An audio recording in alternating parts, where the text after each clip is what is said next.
When we start out backpacking, we typically go in blind. What gear should we buy? How many miles should my first trip be? The questions mount up and they can become paralyzing. So today I'm giving you 7 tips for the first time backpacker before you get on the trail. Let's get into it. Tip numero uno for today is do not overpack your clothes. Now, I know if it's your first trip, one of the things that we like to do when we first start backpacking is we pack what we call our fears. In other words, we pack all of those just in case moments. Well, with your clothes, don't do it. Because here's the thing. When you go out there and you're backpacking, you're hiking all day, you're sweating most of the time, and by the end of the day, you just smell bad. And whether you like it or not, you are going to stink. It doesn't matter what you try and do to fight it, it's going to happen. So don't bring an extra outfit for each day.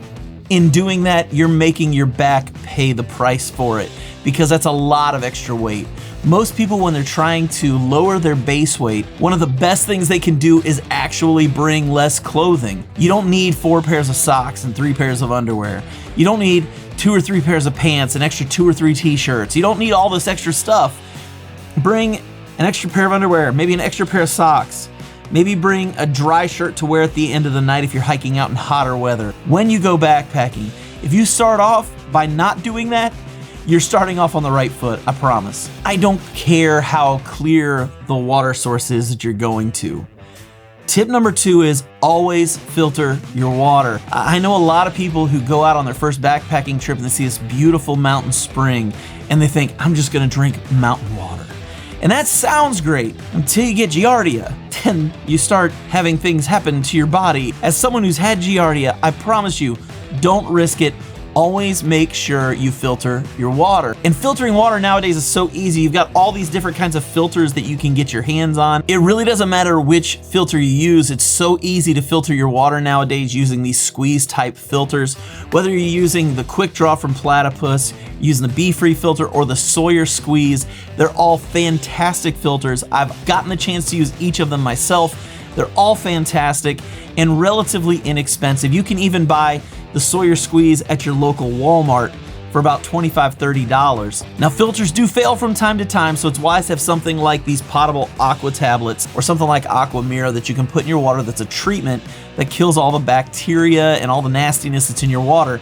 Now, if there's dirt in it, that grit's still gonna be there, but it will kill off all the bacteria. You can also boil your water when you get to camp at the end of the day, which will essentially do the same thing.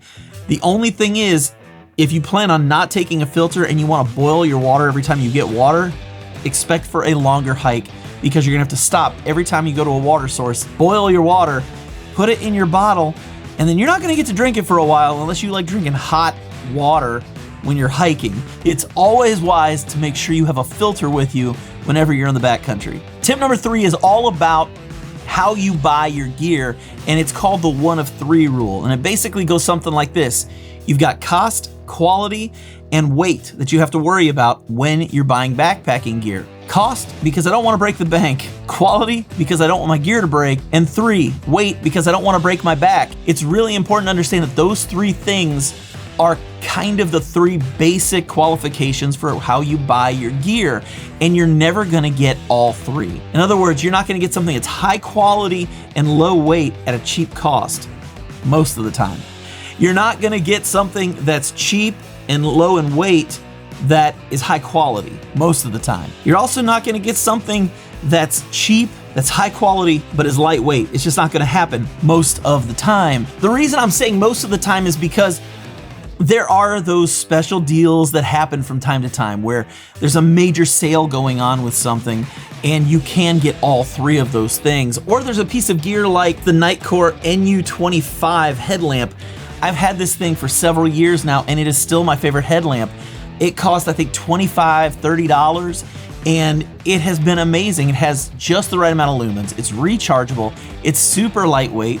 I bought a Petzl Bindi that was more than twice the cost of this, and I ended up coming right back to this one because sometimes there are pieces of gear that you can get that way. But 90% of the time, when you're buying your gear, you're not gonna get all three categories. Tip number 4, start with a framed backpack.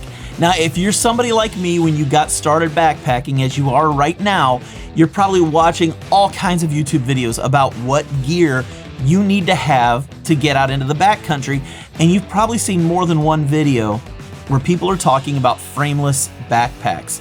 Let me assure you, maybe someday as you move along in your backpacking journey, you'll be using a frameless backpack, but do not start with one. And there's one huge reason for it. It's only for ultralight gear.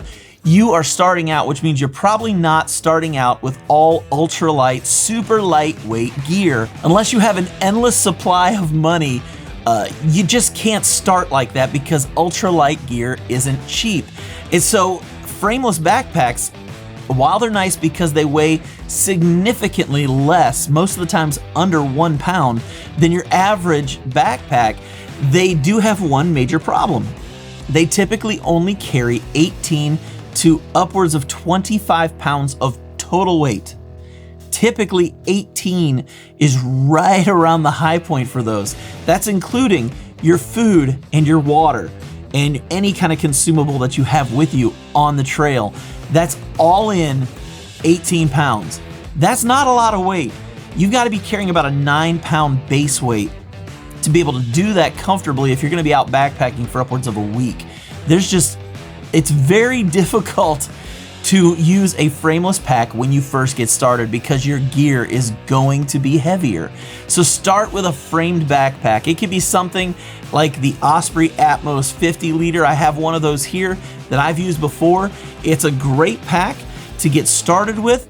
It is a little pricey. There are others that are less expensive you can check out. There's also cottage companies like ULA. They make the Ohm 2.0. Fantastic backpack. There's Chicken Tramper, which makes an incredible ultralight 45-liter backpack. And there's also Z-Packs, which is much more expensive, but is definitely lightweight. But if you're just getting started, you're gonna wanna look for something that has a frame built into it. A framed backpack is going to help you to distribute the weight from your shoulders down to your hips better. And that's huge when you're backpacking so that your back and your shoulders aren't in pain by the time you get to camp. So make sure when you first get your first backpack, you get out there and you get something with a frame built into it. Hey guys, I just want to bust in here real quick and say congratulations. Hey guys, I just want to jump in here and say congratulations. Why can't I speak English right now? Congratulations. I just want to say a huge congratulations to John Weimer for being my winner in the 12 Days of Christmas giveaway. John, you've won yourself a $50 Garage Grown Gear gift certificate, as well as all kinds of other crazy prizes, as you saw in my last video. So we're super excited for you and happy for you. Tune in tomorrow.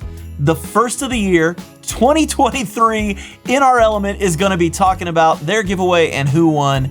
This has been a lot of fun. Thank you, John, for leaving a comment, and congratulations. Now, we just talked about starting with a framed backpack. The next tip I want to give you is going to sound a little counterintuitive because this is called backpacking. But I want to encourage you, buy your backpack last. I'm not kidding about this. I'm not kidding.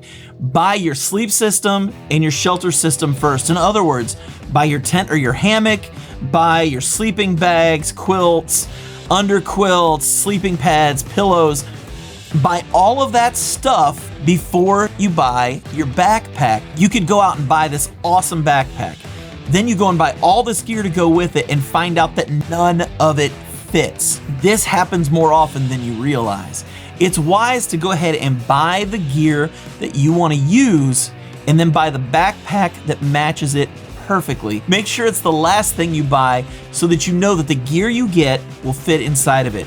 You can even go to your local outfitters after you buy your gear, bring it with you, and they will let you put it in a backpack to try it out because they want you to buy a backpack. Like I said, buying the backpack last is going to save you a lot of trouble. Always buy your gear first, buy the backpack last. Tip number 6 on this list is real simple.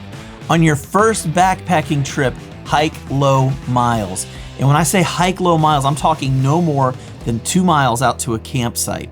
The reason you do that on your first trip is because you're not as familiar with your gear. You're not sure how exactly it's gonna work. You don't necessarily know how you're gonna react to being out in the woods. You've never slept out there. You've never spent time out there. And going more than 4 or 5 miles from your vehicle could be problematic, because if you have gear failure, or you didn't have the gear you thought you had, or as you were packing, you forgot something, being so far away is gonna be hard to get back to your vehicle. 2 miles is about a 1-hour hike on average for most people. Being able to take an hour and hike back to your car, that's not a huge deal. But the moment you turn to 4, 5, 6 miles out, now you're talking multiples of hours. And that can be really difficult and completely disheartening. So make sure on that first trip, you only plan to hike out about a mile or 2 into the woods. That is the wisest way to do your first trip, just to make sure you have what you need and you know what you're doing with it. And the last tip for this video, and this is a little controversial for some people, but I'm gonna say it anyways, get a chair. I promise you, it does weigh more. It's gonna add weight to your pack. I get that. We all know that. It's gonna add weight.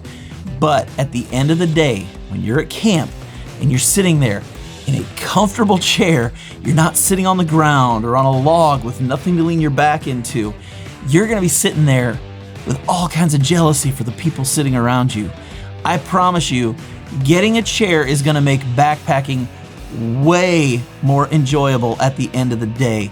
And if you're like me, I enjoy camping as much as I enjoy hiking. When you're sitting around that fire with your buddies, eating dinner, hanging out, having a chair is going to be glorious. So what about you? What are some of the things that you've learned from backpacking that you could give as wisdom in the comments below? If you're one of the salty veterans that stuck it out through the whole thing, leave those comments below. If you are a beginner backpacker and you have any questions, leave those below and I'll do my best to try and answer those for you. Thanks again for watching the video. As always, stay strong, hike long, and I will catch you on the next go around.